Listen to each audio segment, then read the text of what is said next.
Hi weavers, welcome to one India Telugu.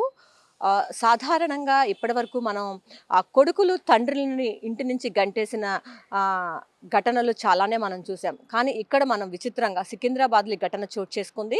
ప్రధానంగా కన్న కూతుళ్ళు తండ్రిని గెంటి వేశారు.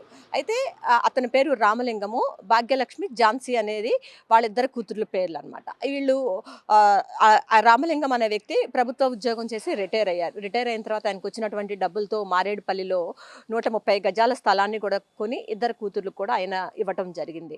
అయితే అతను పనిచేసినంత కాలం కూడా వాళ్ళు ఇంట్లో పెట్టుకుని, అతను ఎప్పుడైతే రిటైర్ అయిపోయి మొత్తం ఆయన దగ్గర ఉన్నటువంటి డబ్బులంతా కూడా తీసేసుకున్న తర్వాత ఇద్దరు కూతుర్లు కూడా తండ్రిని అన్నం పెట్టకుండా ఇబ్బంది పెడుతూ ఇంట్లో నుంచి గెంటి వేశారు. ప్రధానంగా చూసుకున్నట్లయితే ఈ నేపథ్యంలో ఆయన వాళ్ళ ఇంటి ముందే ధర్నాకు దిగారు. ఆయన నాకు 5 సంవత్సరాల నుంచి కూడా తన కన్న బిడ్డలే అన్నం పెట్టకుండా ఇబ్బంది పెడుతున్నారని చెప్పి ఆళ్ళింటి ముందే అక్కడ ఒక దుప్పటి లాంటిది వేసుకుని అక్కడే నిరసన దీక్షకైతే ఆయన దిగిన పరిస్థితులైతే మనం చూస్తూ ఉన్నాము.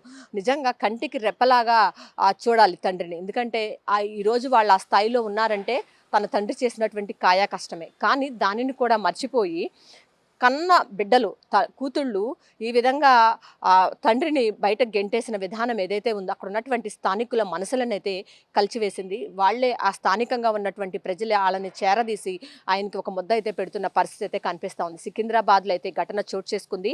అయితే కంటికి రెప్పలాగా చూడాల్సిన కన్న బిడ్డలే ఆడపిల్లలు అందులో. మగపిల్లలు సాధారణంగా మనం చూస్తూనే ఉంటున్నాము. ఆస్తులు తీసేసుకున్న తర్వాత తండ్రిని గెంటేసిన ఘటనలు మనం చాలా తెలుగు రాష్ట్రాల్లో ఎక్కువగానే కనిపిస్తున్నాయి.